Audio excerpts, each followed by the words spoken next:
Karate செல்வி நாடாரின் 28வது வீர வணக்க வழிபாடு தமிழ்நாடு நாடார் சங்கத்தின் சார்பாக அதன் தலைவர் முத்து ரமேஷ் நாடார் அறிவுறுத்தலின்படி தூத்துக்குடி மண்டல தலைவர் கவாஸ்கர் ஆலோசனையின்படி தூத்துக்குடி மண்டல பொதுச் செயலாளர் நிர்மல் கிறிஸ்டோபர் தலைமையில் கராத்தே செல்வி நாடார் நினைவிடத்தில் மாலை அணிவித்து மரியாதை செலுத்தினர். இந்த நிகழ்ச்சியில் தூத்துக்குடி மாநகர் மாவட்ட தலைவர் மாடசாமி, நிர்வாகிகள் ஜான் சாமுவேல், மாவட்ட இளைஞரணி தலைவர் செல்வின், இளைஞரணி நிர்வாகிகள் சுரேஷ் ராஜா, தசரதன், இளைஞரணி மாநில காப்பாளர் லிங்கம், கயத்தாறு பகுதி தலைவர் ராஜா, நான்குநேரி இளைஞரணி தலைவர் சுடர்வேல், முத்துலிங்கம் மற்றும் பலரும் கலந்து கொண்டனர்.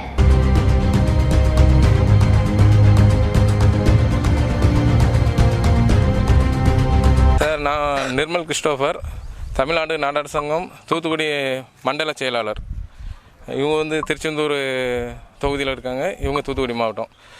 நாங்கள் தமிழ்நாடு நாடார் சங்கம் சார்பாக வருடம் மாவீரன் செல்வி நாடார் அவர்களுக்கு வீர அஞ்சலி செலுத்தி வருகிறோம். அதாவது 1990களில் பார்த்திங்கன்னா கந்துவட்டி பஞ்சாயத்து, கட்ட பஞ்சாயத்து, இந்த மாதிரி எங்கள் சமுதாய மக்கள் நிறைய பேர் பாதிக்கப்பட்டிருந்தோம். அப்போ அந்த டைமில் எங்களுக்கு ஒரு அரணாக இருந்து எங்களை எல்லாரையும் எங்கள் சமுதாயத்தை காப்பாற்றினது செல்வி நாடார் அண்ணன் தான். அவங்க இப்போ இல்லாத நாங்கள் எங்களுக்கு எல்லாம் எங்கள் சமுதாயத்துக்கும் நாடார் மக்களுக்கும் பெரிய இழப்பாக உள்ளது. இன்றைய காலத்தில் பார்த்திங்கன்னா திடீர்னு ரோட்டில் போகிறதுக்கு யாருக்குமே உயிருக்கு உத்தரவாதம் இல்லை.